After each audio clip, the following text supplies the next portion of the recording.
साथीहरू स्वागत छ सबैजनालाई लोकसेवा हस्पिटल युट्युब च्यानलमा।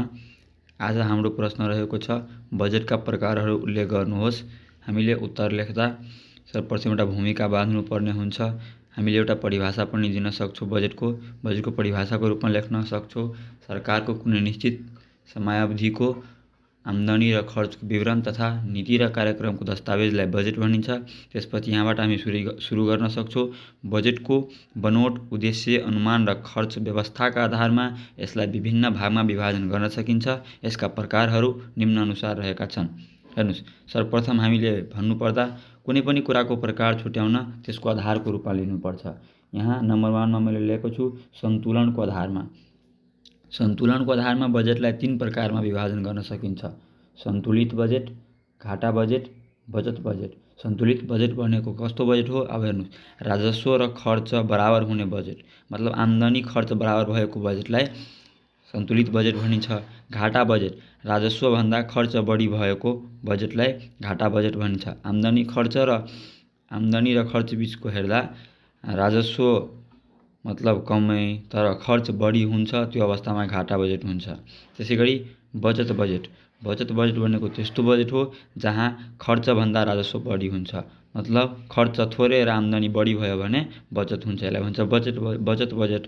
त्यसैगरी 2 नम्बरमा हेरौँ हामी खर्च र विनियोजनको आधारमा। अब हामीले बजेटलाई कसरी खर्च गर्ने र कसरी विनियोजन गर्ने त्यसको आधारमा हेर्नु। चालु बजेट, पुँजीगत बजेट, सेवा भुक्तानी बजेट। चालु बजेट भनेको प्रशासन सञ्चालन गर्न आवश्यक पर्ने बजेटलाई भन्छ चालु बजेट। र पुँजीगत बजेट भनेको पुँजी निर्माणका लागि आवश्यक पर्ने बजेट, जस्तै विकास पूर्वाधारहरू निर्माण गर्यो, यसलाई भन्छ पुँजीगत बजेट। र सेवा भुक्तानी बजेट भनेको ऋण र ब्याज तिर्छ, त्यो छुट्याउँछ, त्यसलाई भन्छ सेवा भुक्तानी बजेट। ऋण र ब्याज तिर्दा छुट्याएको बजेट। त्यसैगरी 3 नम्बरमा रहेको छ राज्य तहको आधारमा। राज्य तहको आधारमा बजेटलाई छुट्याउनु पर्दा केन्द्रीय बजेट, प्रादेशिक बजेट र स्थानीय बजेट यो लेख्न सक्छौँ। त्यसैगरी तर्जुमा गर्ने पद्धतिको आधारमा यसलाई कसरी तर्जुमा गर्ने यसलाई छुट्याउन सक्छौँ। Line item budget, programme budget, एउटा हुन्छ जिरोमा आधारित बजेट, जिरोमा आधारित बजेट। अब हेर्नुहोस् जिरोमा।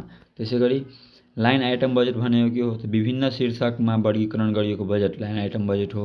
प्रोग्राम बजेट भनेको प्रोग्रामहरूमा आधारित भएर तयार गरिएको बजेट प्रोग्राम बजेट हो। र जिरोमा आधारित बजेट भनेको हरेक प्रोग्रामलाई शून्य मानेर अग्रिम आर्थिक वर्षमा विनियोजन गरिएको बजेटलाई जिरोमा आधारित बजेट भनिन्छ।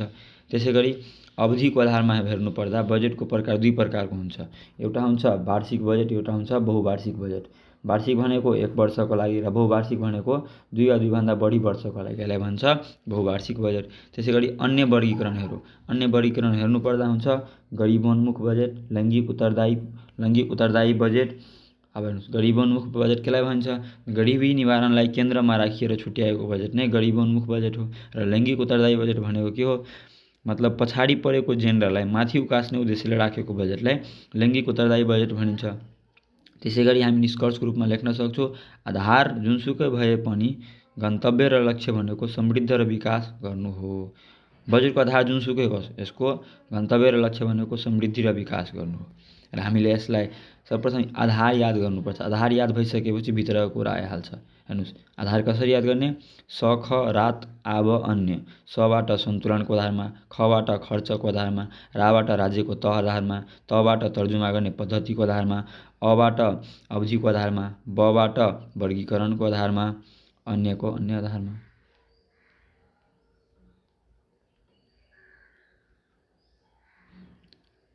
अबबाट हुन्छ अवधिको आधारमा। ल साथीहरू, भिडियो तपाईँलाई कस्तो लाग्यो कमेन्ट गर्नुहोला र लोकसेवा हस्पिटल युट्युब र टिकटक च्यानल फलो गर्नुहोला। धन्यवाद।